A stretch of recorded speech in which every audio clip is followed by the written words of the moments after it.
Halo semuanya, perkenalin aku Dianisa Faliha dari KM 4607.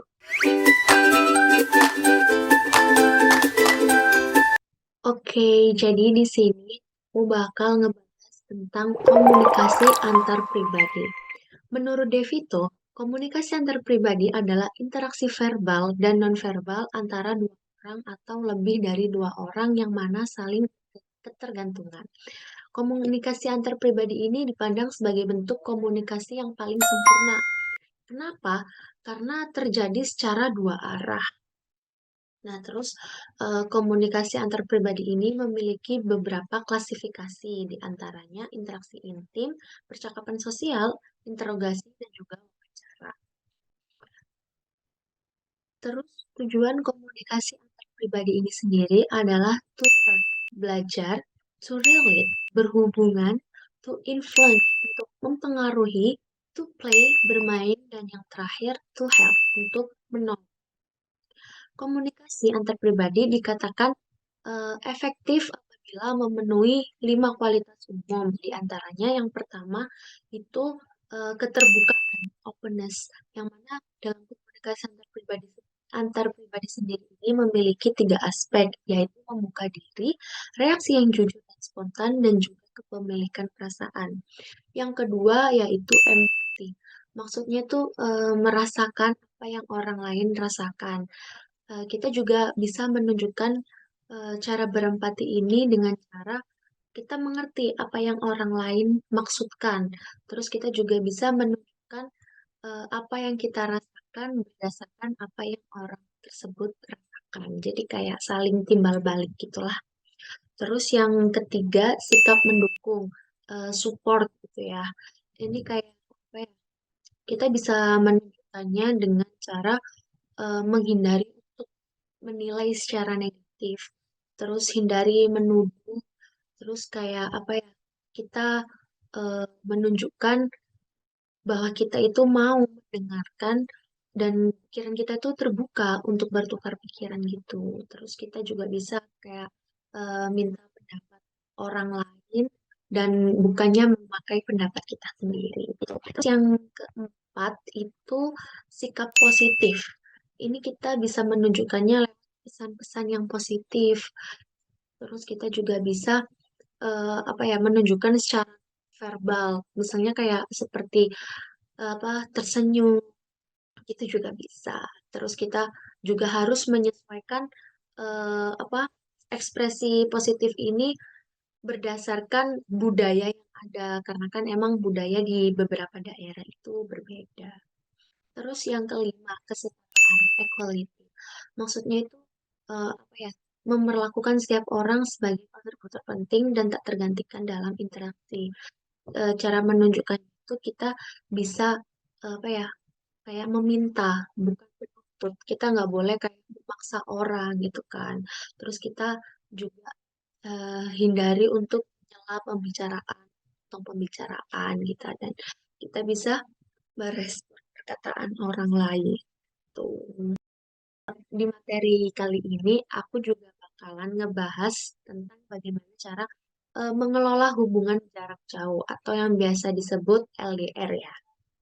Jadi, yang pertama, tentunya kita tuh harus sadar ya bahwa LDR ini sebenarnya tuh hal yang umum, kayak bukan kita sendiri, banyak mengalaminya gitu loh.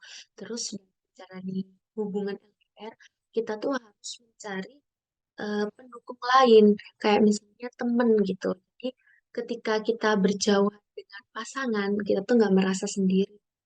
Nah, terus kayak apa sebelum berpisah nih, sebelum LDR gitu, kita bisa kayak apa ya membuat aturan ketika keluar sama teman gimana. Maksudnya kayak aku sebagai cewek ketika keluar sama temen cowok gimana, atau dia sebagai cowok ketika keluar sama temen cewek di sana gimana gitu. Jadi biar apa ya nggak bikin overthinking untuk kedepannya gitu loh. Terus kayak selama berjauhan kita bisa tuh melakukan komunikasi misal lewat telepon, video call atau enggak ketika kita jalan-jalan tuh kayak kita bikin video terus intinya dikirim tuh. Terus yang paling utama itu kejujuran sih. Kan kita terpisah ya. Jadi kita tuh nggak tahu di real life-nya itu gimana gitu kan. Jadi kita tuh juga harus saling mempercayai, saling terbuka, dan juga tentunya mendukung hal positif untuk dijalani.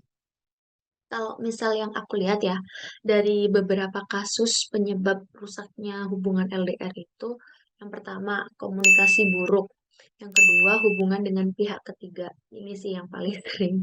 Terus yang ketiga perubahan dalam hubungan, yang keempat masalah apa ya, seks dan pekerjaan, yang kelima itu kesulitan keuangan, dan yang terakhir tuh kepercayaan yang salah atau nggak sepaham gitu sama hubungannya.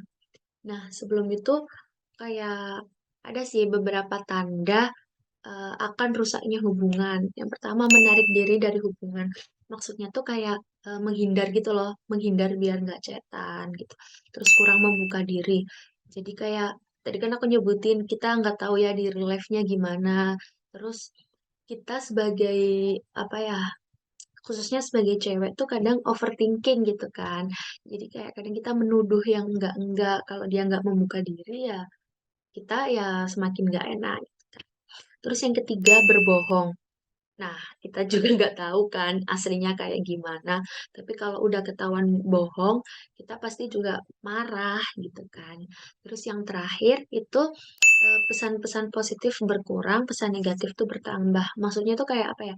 Di chat itu kayak berantem terus isinya nggak ada kayak yang semangat ya gini gini gini. Tapi isi chatnya tuh kayak kamu jalan sama ini ya, kamu jalan sama ini ya. Jadi kayak lebih terkesan menuduh gitu kan.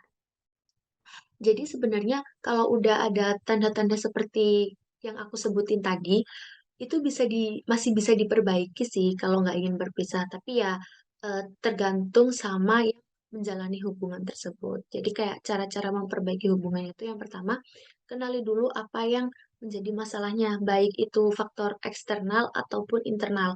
Kalau eksternal tuh kayak apa ya, ada orang ketiga gitu kan. Kalau internal sendiri itu lebih ke dari kitanya sih, kayak yang tadi suka menuduh atau gimana gitu kan.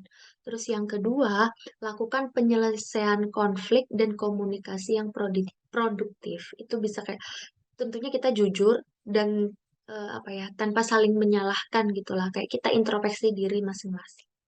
Yang ketiga itu mempraktikkan solusi yang disepakati bersama, ya biar efektif itu tadi. Terus yang keempat, tentunya berani untuk mengambil resiko.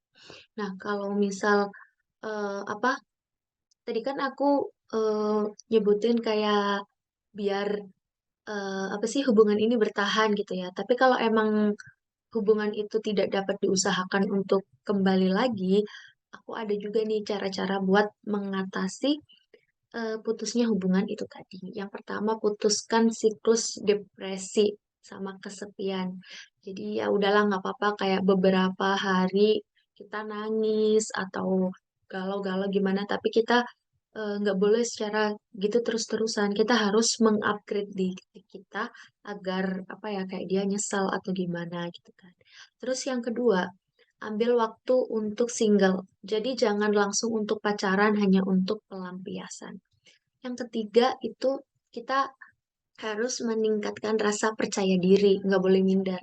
Yang keempat itu hilangkan atau hindari sesuatu yang mengganggu, kayak pesan-pesan yang mengganggu. Misalnya ada teman kita yang bilang kayak, ih kamu sayang ya putus sama dia, padahal gini gini gini.